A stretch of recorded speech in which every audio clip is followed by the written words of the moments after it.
So, good afternoon. Checking tayo dito sa kabilang garahe. Lipat tayo ng sakyan. So, meron tayong mga new arrival, second gen EcoSport. Isa na to, color white, 2019. Titanium yan, top of the line.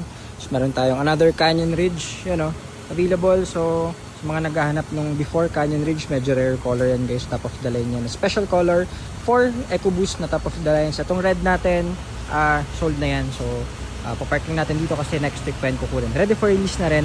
So, dito lang tayo sa kabilang garahe. Nag-check tayo ng mga unit and iwan lang muna natin ito isa kasi ang daming tao na naman sa kabila guys. Mga walk-in. So, yan. Mga available, new arrival, test drive. Kasi sobrang fresh ito guys. So, 38,000 mileage. Actually, yun din. Below 40,000. Yun, may available tayo. Hyundai Getz, available din yan. Tapos, ito yung andito pala yating Ford Ranger. Yan, available yan guys. FX4.